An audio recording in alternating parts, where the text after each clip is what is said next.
मैं हूं राजा सऊद सादिक। कैसे हैं आप सब? उम्मीद करता हूं कि आप खैरियत से होंगे।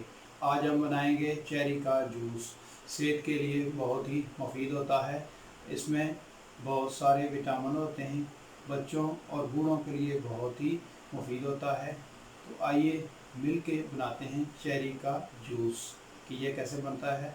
शुरू करने से पहले आप सबसे यही रिक्वेस्ट है कि अगर ये वीडियो अच्छी लगे तो लाइक, शेयर और कमेंट ज़रूर कीजिएगा। जिन दोस्तों ने अभी तक हमारा चैनल सब्सक्राइब नहीं किया, प्लीज़ वो सब्सक्राइब कर लें और घंटी का बटन दबाना मत भूलिए। तो चलिए शुरू करते हैं। बिस्मिल्लाहिर्रहमानिर्रहीम। ये हमने चेरी को अच्छी तरह धो के रख लिया है और खुश कर लिया है। अब इसकी जो है ना ये डंडी उतार लेंगे। डंडी उतार के इसको जो है ना काट लेंगे। काट के इसका ये जो बीज है ये निकाल लेंगे और इसको इसी तरह सारे पीसेस हम काट लेंगे। बहुत ही आसानी के साथ जो है ना इसके जो है ना गुठली निकल जाती है।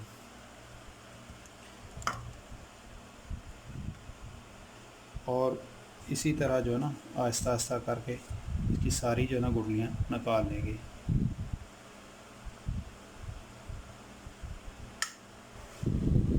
सारी चेरी के हमने ये गुठली निकाल ली है।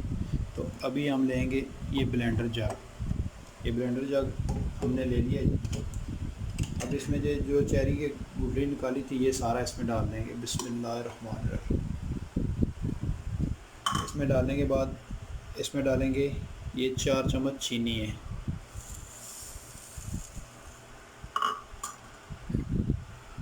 और 2 चुटकी काला नमक है। 1 चम्मच इसका लेमन जूस है और 1 गिलास पानी है। अब इसको ढक्कन दे देंगे और अब इसको ब्लेंड करेंगे। बिस्मिल्लाहिर्रहमानिर्रहीम।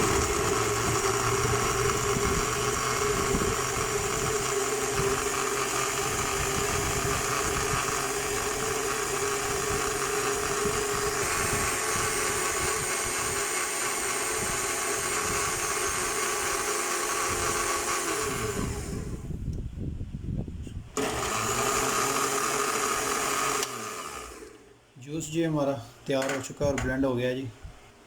अभी जो है ना गिलास में ये क्यूब्स निकालिए, ये डाल दें। बिस्मिल्लाहिर्रहमानिर्रहीम।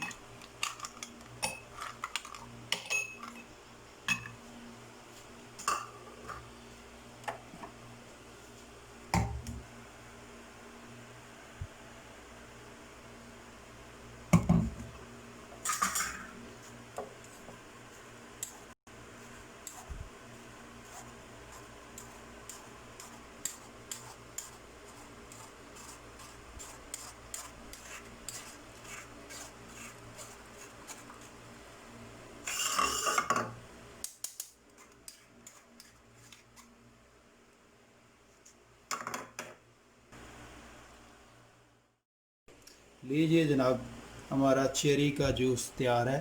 ठंडा ठार और मज़ेदार है। आप भी घर में ज़रूर ट्राई करें। अगर ये रेसिपी, ये वीडियो हमारी पसंद आए तो लाइक, शेयर और कमेंट ज़रूर कीजिएगा। जिन दोस्तों ने अभी तक हमारा चैनल सब्सक्राइब नहीं किया, प्लीज़ वो सब्सक्राइब कर लें और घंटी का बटन दबाना मत भूलिएगा ताकि हमारी हर आने वाली नई वीडियो आप तक बर वक्त पहुँच सके। अपना बहुत सारा ख्याल रखिएगा और मुझे अपनी दुआओं में याद रखिएगा। मुझे दीजिए इजाज़त। शुक्रिया। अल्लाह हाफ़िज़।